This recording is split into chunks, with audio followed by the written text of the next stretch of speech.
Hey folks, quick bonus video post for you today.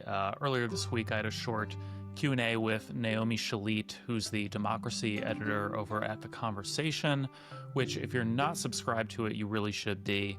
They feature crusty academics like me writing short-form journalistic pieces about, the current events that offer their particular expertise. I'm lucky enough to get to write for them pretty often, and we did a brief Q&A about some of the politics around the potential government shutdown that might be just around the corner if Congress and the president can't come to an agreement about the federal budget. There's a text version of this chat as well on theconversation.com. I'll link to that in the show notes. But in the meantime, I hope you enjoy this short Q&A, and I'll see y'all next week. The first question is, this is not the way things used to happen in the past. Can you give us the most edited and short version of how they used to do this in the past? This being passing budgets so that government could keep operating. Sure. Typically, in the past, you would get an actual passage of a full budget for a year, right? These budgets usually operate on a yearly basis. But what we've been getting a lot more recently, and by recently, I mean in the last, 20, 30 years or so, since we've become a more polarized country with a polarized Congress, we have a lot of what are called continuing resolutions or CRs. Basically, they're stopgap measures that are not the full budget and don't tend to make a lot of changes on a lot of the spending priorities that Congress has. It typically just extends current levels of spending for a short-term period of time so that the two parties can continue negotiating. But as negotiations have tended to fail more and more, as we're seeing in the news, these CRs are becoming more common, and it's, that Congress almost never passes a full budget on a yearly basis at this point. Okay, so you've got the Congress is one set of players. You also have the president. Given this tendency towards CRs, what's the role of the president here? So the president is what in political science we would typically call a veto player, right? Because they have the power of the veto as given in the Constitution in Article 2. And so the president has the power to veto any piece of legislation, and that includes the federal budget. And so essentially what Congress needs when they are going into a budget fight, if they are wanting to fight with the president, they either need, right, the president's implicit sign off on whatever they pass, or they need enough votes to override the president's veto. Now, Congress and the president right now are both held by Republicans, so they're in pretty deep alignment. And so that's not as much of a concern this time. It's really just what Trump wants that needs to be a part of this legislation. And if there's something in it that he really doesn't like, then Congress needs to go back to the drawing board and the Republicans need to find out a way to get that into the bill. Okay, so you've mentioned why it keeps happening. What are the political and policy dynamics? What are the streams that are flowing into this that keep Congress on this track and not a more normal, let's put a budget together, everybody track? I think there's a combination of two different things at work here. One is that Congress, as I mentioned, is really polarized, right? The two parties are farther apart from each other than they used to be, right? So the average Democrat and the average Republican aren't going to agree as much on more policy priorities and funding priorities than they did, say, in the 1980s or 1970s or before that. And so that's one thing that's making this difficult. The other thing is that Congress in recent decades has been more closely divided than they have been in the recent past, say the last century. By that, I mean that in both chambers, it's very rare for one party or the other to have some massive majority. So I'm thinking of a 60-vote majority in the Senate, for example, which we haven't had since 2009. It's something President Obama enjoyed with the Democrats for just a short period of time. And since then, we've gotten very closely divided chambers in Congress. And that means that you need, at least in the Senate, some bipartisanship in order to pass that 60-vote threshold to break a filibuster. And that's what's really gumming up the works right now, is that Democrats don't feel like they're being included. And so they're not going to agree to a Republican only budget in the Senate.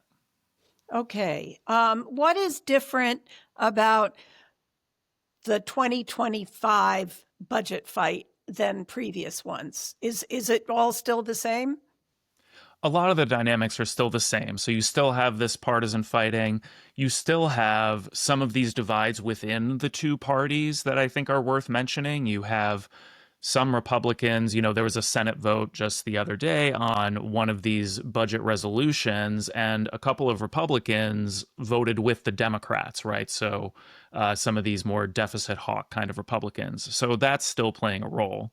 But what's new this time around, as opposed to previous shutdowns or almost shutdowns, is this element of rescissions. And this is a tool that's been available since the 1970s, in which presidents can request, take backs essentially of budget priorities that Congress has set out before, basically asking Congress to take back money that Congress has allocated to the president. And so this is what we saw earlier this year with the rescissions on NPR and PBS that got a lot of attention, as well as a lot of these ones on USAID. So in this case, right, Democrats are looking at this and thinking, why should we negotiate, right? If you're just going to, for say funding NPR or something like that, if you're just going to rescind that later on without our consent.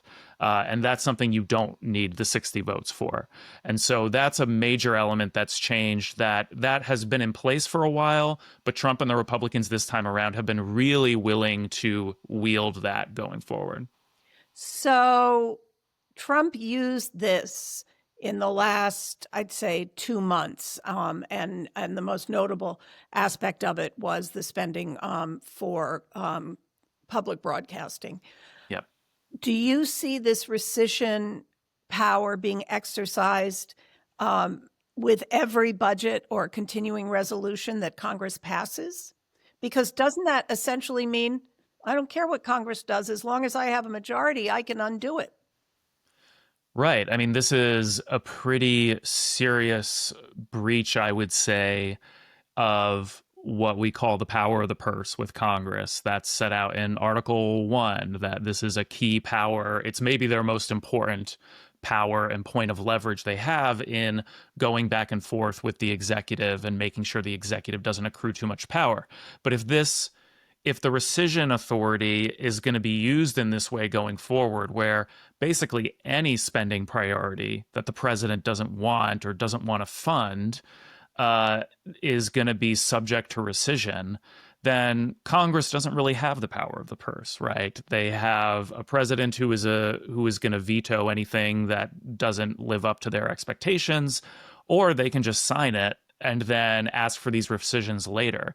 The key thing here is that President Trump currently has in Congress a set of Republicans in both the House and the Senate who are willing to do virtually anything he wants and are subject to a lot of the political pressures in their districts that put him in office in the first place.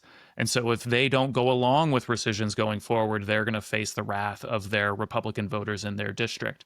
That's one thing that's really changed in the last 30 years that I think gives the president a lot more authority in these matters and makes rescission such a powerful tool that did not exist before. When was it last used before Trump used it? Do you know that? So my understanding is that Biden did not use it, Obama did not use it, George W. Bush did not use it. Trump attempted to use it in his first term. He initiated it, but Congress did not go along with it, right? Clinton and George H.W. Bush used it.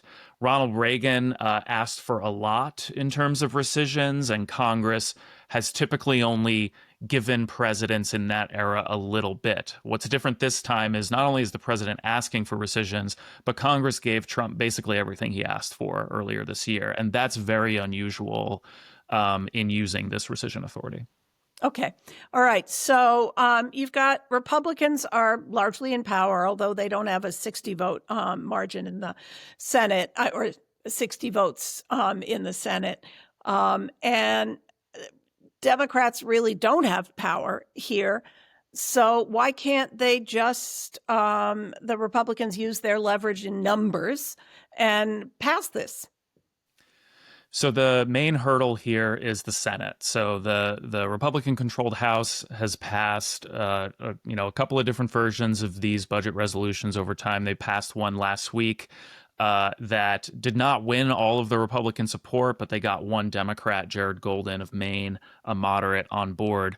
But this, I think the House knew, and everyone who voted for it knew, and the Senate knew that the Senate wasn't going to pass this House bill that was passed. This is the bill that, not only didn't get any Democratic votes, but also lost a couple of Republican votes in the Senate. And so this is the key thing here is the filibuster. That at this point, anyway, the filibuster is still in place for these kinds of bills that don't or can't use the budget reconciliation process, where you can just pass it with a bare, simple majority of 50% plus one vote.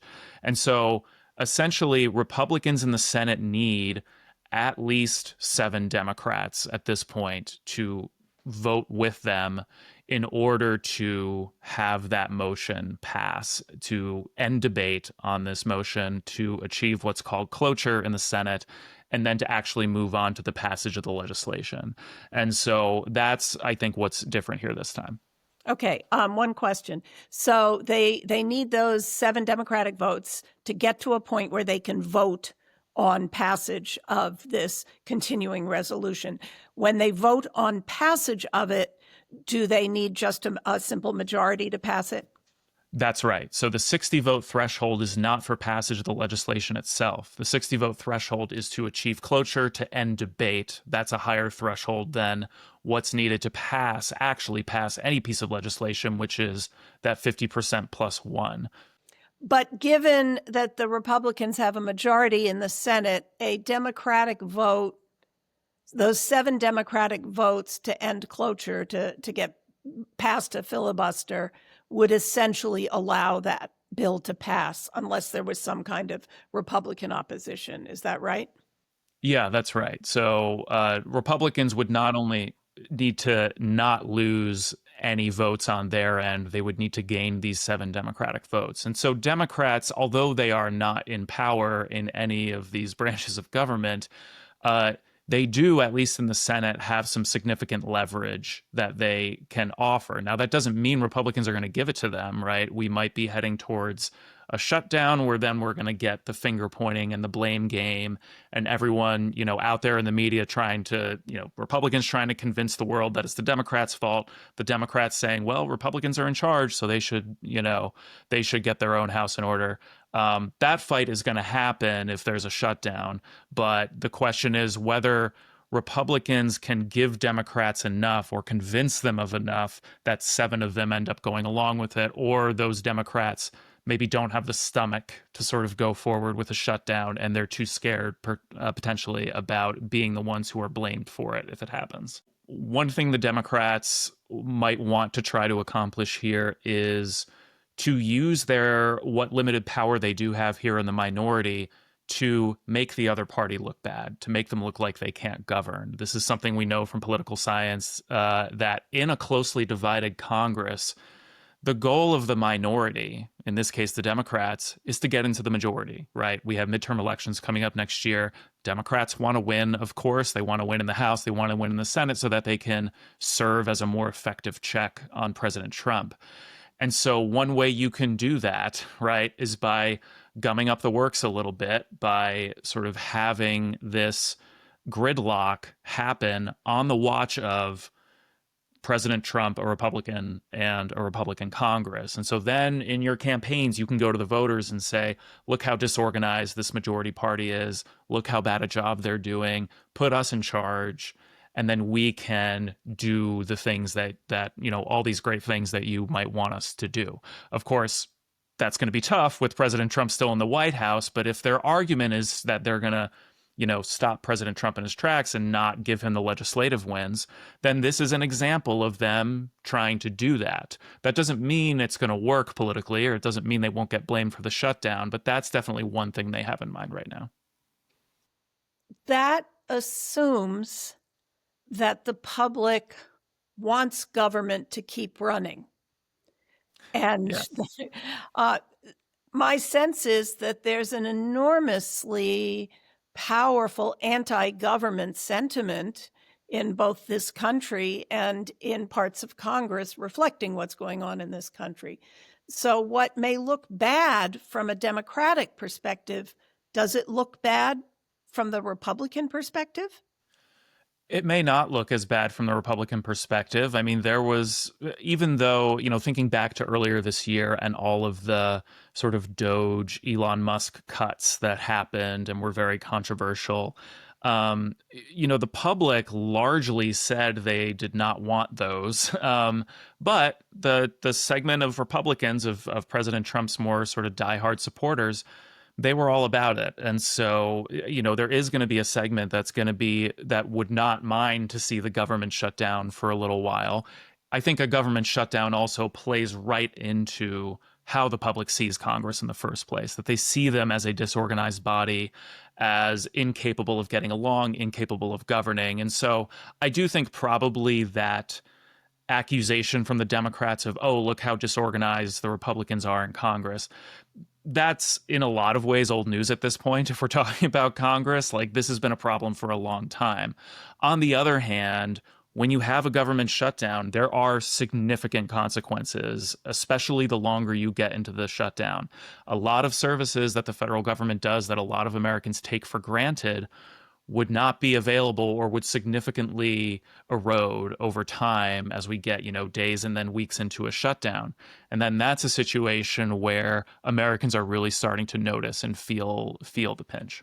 I'll just add that I think there's one more significant element here, which is, what will the leadership do? What kind of, especially on the Democratic side, there's a lot of pressure on Hakeem Jeffries and Chuck Schumer that, anger with how they handled or maybe didn't handle the most recent budget fight that was had about 6 months ago and how they handled rescissions. And I think they're facing a lot of pressure from within their own caucus that, although the Democrats are unified on a number of fronts in terms of policy, I think in terms of tactics and how they actually handle the fight politically, there's some significant disagreement. And so I'm curious to see what Schumer and Jeffries do.